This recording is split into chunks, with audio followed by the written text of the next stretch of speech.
Hey guys, this is Dennis, the founder of Think Hero. And I'm David Griffin, your resident comic book and video game guru. And this is our review of Boardwalk Empire Season 4, Episode 7. Yeah, William Williamson. You got a little Edgar Allan Poe storytelling. Yeah. So let's start off with Nucky. You know, Nucky's the main character of this entire series. Mm-hmm. However, he wasn't in this episode that much. No. You know, we had the thing with Eli in the beginning about the handkerchief, and like he was suspicious. He went to Stephen Root's character and said, you know, can you investigate this? Which later we found out that guy who seems to have his hands in everything is actually under the control of the government because he's about to go. He's in danger of going to jail if he doesn't cooperate. Yeah, with the Tolliver guy. Right, Tolliver. Yeah. And then also I think the main thing that Nucky was part of though was with his nephew. Willie, Eli's son. That whole thing that happened, like Willie's like all feeling guilty over getting his roommate basically sent to jail. And Edgar Allan Poe doesn't help with that either. No. Yeah. Yeah, and you know, he gets mad at the girl he's like dating or sleeping with and drops out of school. And man, that scene was intense with Eli. Yeah, I mean that was powerful. I mean he just went after him. I mean, went after his son. Like, you just knew that was escalating to that. You knew it was going to happen. Well, because he was talking back to him, you know? And here's Eli thinking, I'm paying all this money. I'm risking my life to put you to this nice school. And he doesn't know anything about the whole, you know, accidentally killing that guy. Right. So he's thinking, you know, why is my son a wimp? You know, why is he so weak? Why is he, you know, such a, you know, he's ungrateful son, you know, and so he just went like, Dad, off. I killed a kid on accident. I was trying to play a joke, but I killed him. Yeah. And this is one of the few episodes, too, which I like so much about, is where almost, with the exception of, I guess, Van Alden, almost touched every single major character from the show. We got Dr. Narcisse, we got Chalky, we got everybody, except for Van Alden, pretty much. We got almost all the main characters. We even got a little special appearance, you know, from Rothstein, which was cool. I wasn't expecting to see him in the scene with Margaret. No, because I was wondering how they were going to lead, like, why were they showing this thing with Margaret at her work? Because we know it's a shady deal. Yes. But he's such a smart business guy. Well, he's a gambler. Yeah. So he's gambling. I wonder what he's working on, what kind There's of some sort of angle. Well, I mean, it's not his name. He's not saying he's Rothstein. He's saying he's...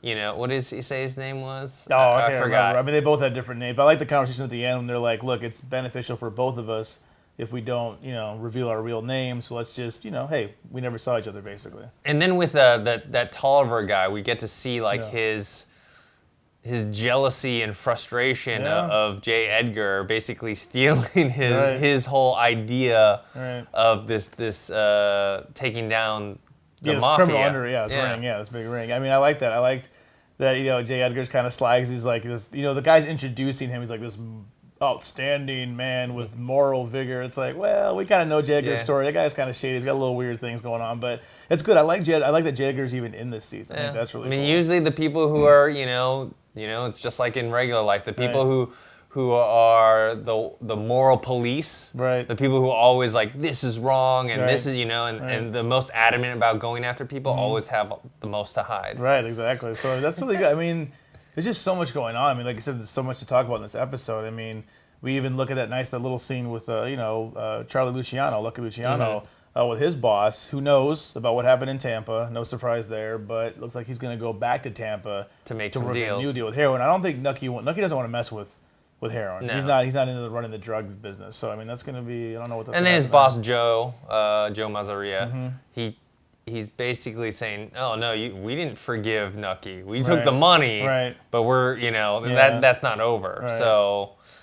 So I think Lucky's privy to that, but I think he just wants to keep his boss happy and stay out of the way. Yeah, I mean he's got to make his rise sometime, but yeah, right now he's just happy with keeping Joe happy. Plus he showed that he was loyal. Yeah. By not being in business with Nucky. So. Yeah. And then we had Jillian. Yeah. Just some, you know, she's rehabbing. She seems to be. She's found a new man. Yeah. New happiness. Everything's happy. Yeah. We know that's not going to end well. No, I mean, it's nice that she's getting off the heroin, the smack, but. Because we still don't know what his intentions are. No, we don't. We don't know what his motives are. What is he doing there? I mean, why is he even there? I don't get it. He's just, I mean, I'm glad he's on the show. I think Livingston's a great actor, but it's just funny. He's just like, who is this guy? What does he want? Okay, and then also we get Al Capone, who's been he's trying to get Torrio to like make moves on O'Banion, and he doesn't want to do it because he don't want to wreck this deal and whatnot. But then the deal goes south. Yeah. So do you think that Al Capone put in the word to the police to have the police come and to make it look like O'Banion was doing it, or is O'Banion actually really behind this?